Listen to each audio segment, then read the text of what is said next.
Broiler ایسوسی ایشن پنجاب کے عہدیداران نے خبردار کیا ہے کہ مرغی کا ایسا بحران پیدا ہونے والا ہے کہ آئندہ 2 ماہ بعد مرغی کامل لانا ممکن ہوگا۔ لاہور پریس کلب میں پریس کانفرنس کرتے ہوئے برائلر ایسوسی ایشن پنجاب کے عہدیداران نے کہا ہے کہ مرغی پر 1 سال کے دوران 30% انڈائریکٹ ٹیکس لگا ہے، جبکہ 63% ٹیکس حکومت لے رہی ہے۔ انہوں نے یہ بھی کہا کہ مرغی دراصل تاجر مہنگی نہیں کر رہا بلکہ حکومت کر رہی ہے۔ فارمرز میں تو چوزہ خریدنے کی سکت تک باقی نہیں رہی اور اب تو مرغی کا بحران پیدا ہونے والا ہے۔ انہوں نے مزید کہا کہ حکومت وقت کی پالیسیاں غلط ہیں جس نے فارمرز کی کمر توڑ کر رکھ دی ہے۔ انہوں نے مطالبہ کیا کہ حکومت کو اپنی پالیسیوں پر نظر ثانی کرنے کی ضرورت ہے۔ آلموسٹ 30% انڈائریکٹ ٹیکس لگا ہے مرغی کے اوپر۔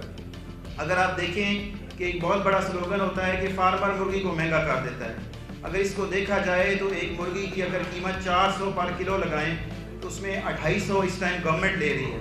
آلموسٹ 63% ٹیکسز جو ہیں وہ گورنمنٹ لے رہی ہے، تو مرغی کی مہنگی کوئی فارمر، کوئی بروکر، کوئی ٹریڈر نہیں کر رہا بلکہ گورنمنٹ کر رہی ہے۔ اس ٹائم چوزہ خریدنے کی فارمر میں سکت نہیں ہے۔ سپتمبر 12 سے لے کر آج تک اتنی کاسٹ آف پروڈکشن بڑھ چکی ہے کہ لگاتار نقصانات ہو رہے ہیں، اور اس نقصانات کا آج ایک فیکٹ ہے، ویریفائی کریں کہ اس ٹائم چوزہ جو بہت مہنگا بھی بکتا رہا ہے اپنی ڈیمانڈ کی وجہ سے، جب فارمر کے پاس پیسے تھے، آج وہ 20 روپے میں بھی نہیں بک رہا۔ اور اس سے سب سے بڑی چیز یہ ہے کہ وہ 20 روپے کا اگر بکتا ہے تو اس میں سے 10 روپے گورنمنٹ اپنا رکھ لیتی ہے FAD کے۔